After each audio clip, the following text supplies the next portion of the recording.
माहौल खराब हो रहा है देश में, तो क्या अपील करेंगे मुसलमानों से आप? मैं मुसलमानों से एक ही अपील करूंगा, और एक नहीं दो अपील करूंगा आज मुसलमानों से। आपने पूछ लिया तो मैं इसलिए कह रहा हूं। एक, जो आपकी लड़ाई का तरीका है वो लड़ाई का तरीका बदलो।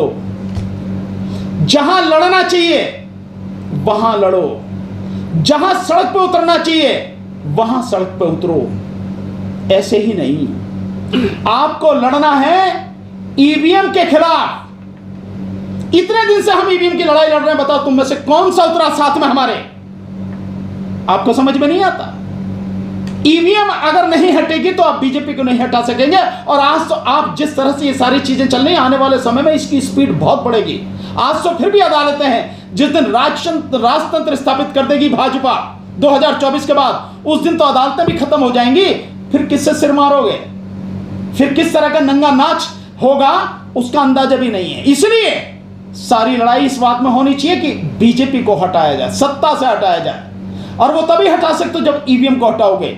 उसके खिलाफ आप में से कोई लड़ने को तैयार नहीं है, केवल हल्ला मचाते हो, केवल बोलते हो फोन पे, उसके लिए लड़ने को तैयार नहीं हो। इतनी बार हमने आप सबसे रिक्वेस्ट करी, एक बार तो लड़ाई वो लड़ो जिस लड़ाई को लड़ने की जरूरत है। पिछले 5-6 साल से लगातार अपने गुस्से को काबू में करके बैठे हो आप। 2 साल और इस गुस्से को काबू में करके बैठो, और ईवीएम के विरुद्ध जो हम कर रहे हैं उस लड़ाई में हमारा साथ दो। सिग्नेचर कैंपेन जो कर रहे हैं और जो आगे लड़ाई होनी, अभी तो हमने बताया नहीं आपको पूरी लड़ाई कैसे कैसे होगी, उसमें हमारा साथ दो। एक बात। दूसरी बात, आज तक जिन भी पार्टियों को आपने वोट दिया है उनमें से कोई पार्टी आपके साथ खड़ी नहीं है। एक भी पार्टी आपके साथ खड़ी नहीं। कोई पार्टी ले लो, एक की नाम लेने की जरूरत नहीं है। जिन जिन को भी एक तरफा आपने वोट दिया, कोई पार्टी आपके साथ में नहीं। एक बार मेरे साथ भानु प्रताप सिंह और उसकी पार्टी राष्ट्रीय जनहित संघर्ष पार्टी के साथ खड़े हो जाओ, उसी ताकत से जिस ताकत से औरों को साथ दिया है। मैं बताता हूं, कोई तुम्हारी तरफ आंख उठा के भी दिख जाए, तुम्हारे घर तोड़ने की तो बहुत दूसरी बात है, कोई तुम्हारी तरफ आंख उठा के भी दिख जाए, एक बार साथ दो मेरा। ये मैं आपसे कहना चाहता हूं, मुसलमानों से ये कहना चाहता हूं। और कहना चाहता हूं, अपने घरों में अखबार मंगाना बंद करो। अपने घरों में जो टेलीविजन है उस पर ताला लगा दो, हमेशा के लिए बंद कर दो। कम से कम 2 साल के लिए तो कर ही दो, कम से कम, अगर अपने आप को बचाना है, अपनी आने वाली पीढ़ी को बचाना है। ये मुझे उनसे कहना है। कोलकाता पुलिस से पूछो। अच्छा, कोलकाता समन भेजा है, कहा है कि नुपुर शर्मा को वहां पे पेश होने के लिए कहा गया। अच्छी बात है भाई, पुलिस ने समन भेजा है तो पुलिस अपनी कार्रवाई कर रही है, करे। वो तो लेकिन वो हमारे साथ अमित शाह खड़े हैं, गृह मंत्री। मैं तो पहले ही कह रहा हूं भाई, गृह मंत्री ने सुरक्षा दी उसको, प्रधानमंत्री का पूरा सपोर्ट है उसको। और जहां तक रही कोलकाता पुलिस बुला रही है तो इसी के लिए यही लगा देंगे सुप्रीम कोर्ट में, सुप्रीम कोर्ट से रिलीफ मिल जाएगा उसको।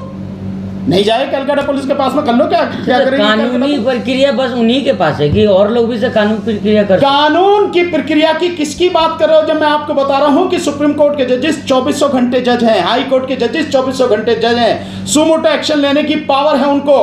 किसी का भी घर मकान नहीं तोड़ा जा सकता, चाहे वो कितने भी लोगों का कातिल हो, तब भी घर नहीं तोड़ा जा सकता, मकान दुकान नहीं तोड़ी जा सकती। उसको तोड़ने का, उसको करने का एक अलग तरीका तो उस सब के बावजूद भी खुलेआम तोड़ा जा रहा है। जब न्यायपालिका की कब्र ही खोद दी गई, जब न्याय को पूरी तरह से उसमें दफन ही कर दिया गया, वो जावेद की न्यायपालिका की बिल्डिंग टूटी है, वो supreme court Allahabad high court की बिल्डिंग टूटी है, उस सब के बावजूद भी तुम कह रहे हो कि न्याय की कोई बात है। मुझे तो लगता नहीं है कहीं न्याय मिलेगा। न्याय मिलता तो ये सब कुछ होता नहीं। सरेआम खुलेआम एक धर्म के लोगों को धर्म के नाम पर लगातार प्रताड़ित किया जा रहा है। किसी को भी नहीं समझ में आ रहा कि ये सब क्यों हो रहा है। कोई नहीं बोल रहा कि ये गलत हो रहा है, ये होना नहीं चाहिए।